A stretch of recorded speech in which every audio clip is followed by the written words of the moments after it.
believe we can get underway. No? Okay, we can. All right, thank you. Welcome to the regular hospital board meeting for, this is anything but regular, but the scheduled hospital board meeting for May 13th, 2020. Before we begin, I'd like to recognize that we're on the traditional unceded territory of Coast Salish peoples, and all of us scattered around are in various different territories within the region. And I know we're all thankful to be here. With that, we'll get underway. The first item is to ask for the approval of the agenda. Are there any additions or changes to the agenda today? Seeing none, I'll ask for a motion to approve the agenda. Moved by Director Sebring, seconded by Director Yanni Bernardo. All those in favor? Opposed? None opposed. Motion carries. I was waiting for the thumbs up from Director Nicholson. All right, so we are good to go. The next item is the adoption of the minutes from the hospital board meeting of February 26, 2020. If there's no changes or omissions, if there's a motion to approve the minutes, Director Kuhn, seconded by Director Yanni Bernardo. Any discussion? Seeing none, all those in favor? Opposed? None opposed, motion carries.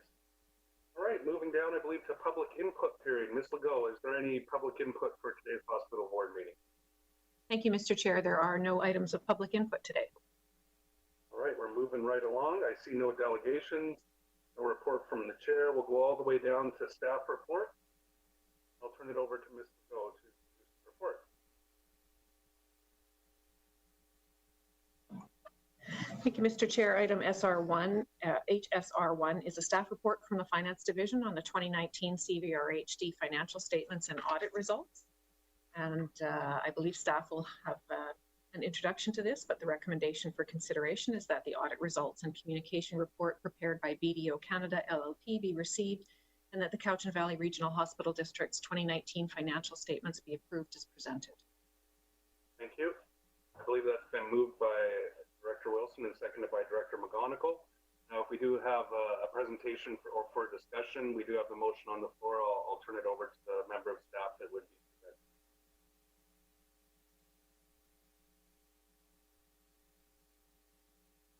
Through the chair, there's no official presentation. It was just board bringing up the summary that there's the $55,000 or $55 million in restricted reserves for funding for the future hospital.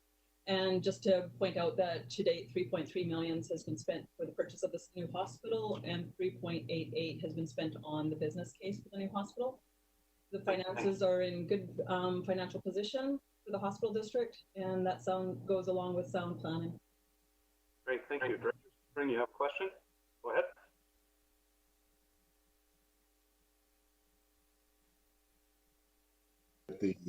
The statements, not really concern, but my question goes to Schedule D, the debenture debt.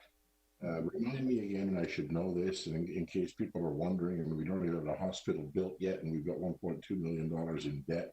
What's that about?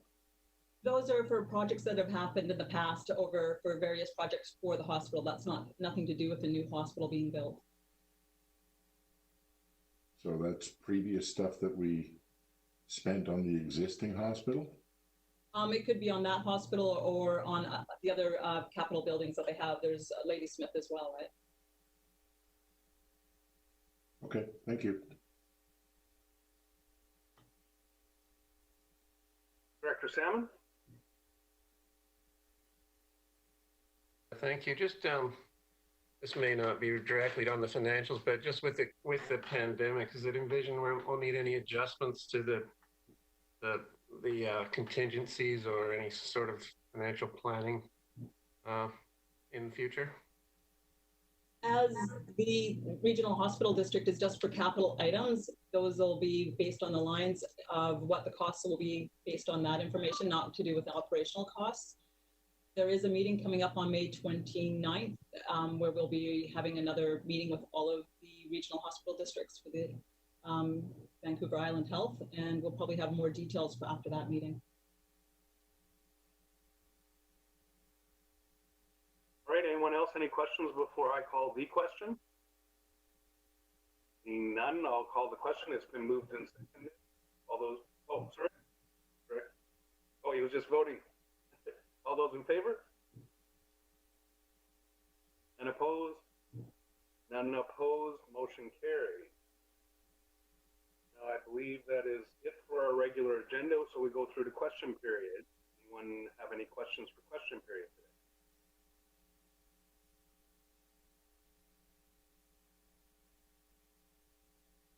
Thank you, Mr. Chair. I haven't received any questions. Okay. And I see here we've actually got an item on the agenda that we have a closed session meeting now. No, there's no closed session agenda. All right, so we'll ask for a motion to adjourn, moved by Director Morrison, seconded by Director Kuhn, and I believe we're back at 4 p.m. Thank you. We'll see you all in about 20 minutes. Thanks. We are adjourned.